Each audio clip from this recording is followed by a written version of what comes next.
Guys দেখতে দেখতে গাড়িটা আরোটা সেল হলো। এটা আমি দিছিলাম, ভিডিওতে দাম চাইছিলাম মেলা 1,55,000 দাম চাইছিলাম। এ আমার ভাই নিল, আজমুদ্দি ভাই বেডারে এক্সচেঞ্জ করে নিল গাড়িটা। গাড়ির দাম কত নিছি আমি কমনি সব গাড়ি আগে দাম ছাড়া দিয়ে নয় বাইরে।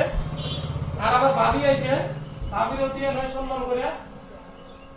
আর একটা এই যে বাইক নিয়ে আইছে, বাইক নিয়ে একটা এখন এই বাবুটা গাড়ি নিল। এটা হলো না আপাসিনি ছিল।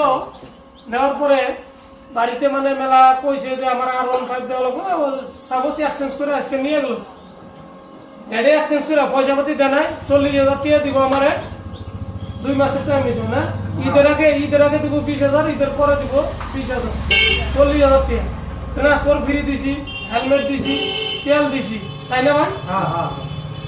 আর তারা শান্তি গেছে না? এখন গাড়ি ভালো লাগছে না? হ্যাঁ ভালো লাগছে না বাবু? ভাবি ভাত খাওয়া বাদ দিচ্ছে, রোজার দিনে আরো কি ভাত খাবে? এই পর্বতে খাবে আর পর্বতে। আজমুদ্দি ভাই তুমি খুশি তো? বেড়ারে গাড়ি নিয়ে দিল না তোমার, এই জন্য তোমার আমরা দিলে দিয়ে রাখছি। ঠিক আছে, দুঃখ হয়ে আসছিল মানে যাই আজকে খুশি হয়েছে। এটাই ঈদ, আজকের বাজারে এটাই ঈদ। মানে বাচ্চা দুটারে আজমুদ্দি ভাই গাড়ি কিনে দিল, মনের আশা পূর্ণ করে দিল। যাতে আপনারা আসবেন রাধুরাম চারিলি রিজওয়ানা এন্টারপ্রাইজ। এবার গাড়ি আমার কাছে অনেক আছে, R15 আরো 3টা আছে, আরো গাড়ি ঢুকছে। এবার গাড়ি আমি 1,40,000 বেশি দিছি। 1.5 লাখ টাকা দাম চাইছিলাম, 1,55,000, 1,40,000 দিছি। বাইকও গাড়িটা আমি 1 লাখ টাকা দিয়ে কিনে নিছি। 1 লাখ দিয়ে কিনে ট্রান্সফার আমার, এটারও ট্রান্সফার আমার, তাই না ভাই? সব ঝামেলা আমার। 1,40,000 বাইরে গাড়ি দিছি, 20,000 টাকা, 40,000 টাকা, 20,000 টাকা মানে ঈদের আগে দিব, আর 20,000 টাকা ঈদের পরে দিব। এটাই ভাই।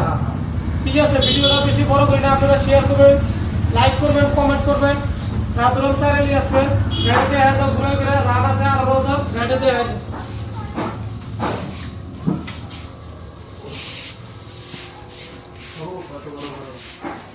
রানটা ফেলে দেখা যায়, চারিমুড়ে দেখা যায় তো নাম্বার লোকাল।